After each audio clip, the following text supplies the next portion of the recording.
Start.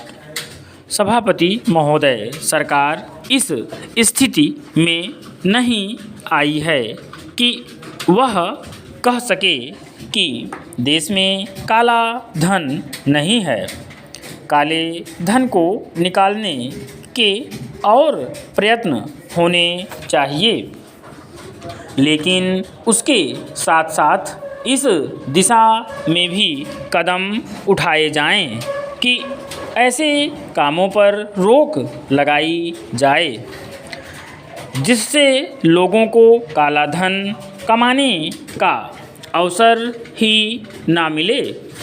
आज हमारे देश के विभिन्न प्रदेशों और क्षेत्रों की स्थिति में बड़ा अंतर है।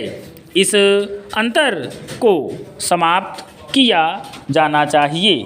मुझे आशा है कि वित्त मंत्री महोदय मेरे इन सुझावों पर अवश्य ध्यान देंगे। कल मैं वित्त मंत्री जी को बता रहा था कि आप एक तरफ से नए कर लगाकर खजाने को भरने की कोशिश कर रहे हैं और दूसरी तरफ आपके विभाग उस खजाने में छेद कर रुपया निकाल रहे हैं। इस तरफ उनका ध्यान जाना चाहिए। मैंने इस संबंध में एक उदाहरण दिया था कि एक लंबी चौड़ी सड़क पर एक ही तरफ का काम होने वाला था। एक ठेकेदार ने 4 लाख रुपए प्रति मील और दूसरे ठेकेदार ने 10 लाख रुपए प्रति मील के हिसाब से रुपया मांगा।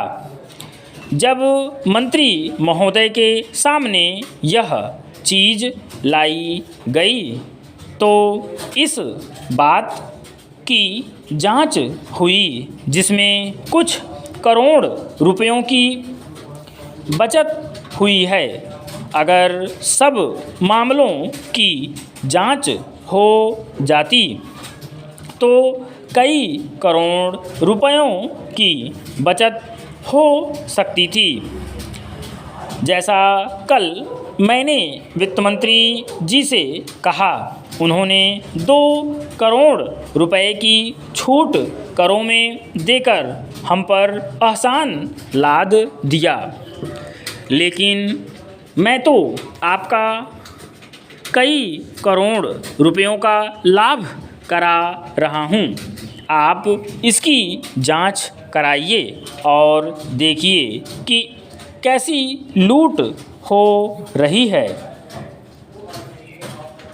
इतना ही नहीं, इसका प्रभाव दूसरे विभागों पर भी पड़ रहा है।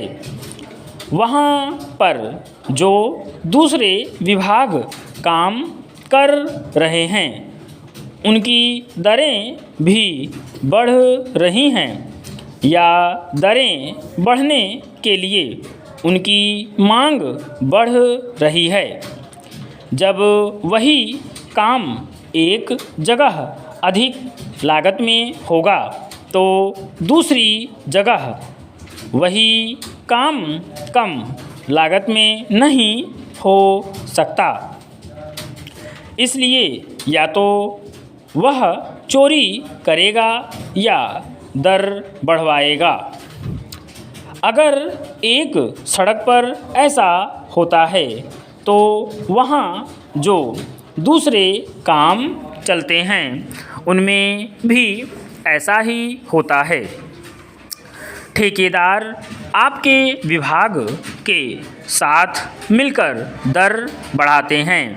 मैं भ्रष्टाचार की बात नहीं कहता हूँ, उसको ना आप बंद कर सकते हैं और ना मैं बंद कर सकता हूँ और ना लोग विराम।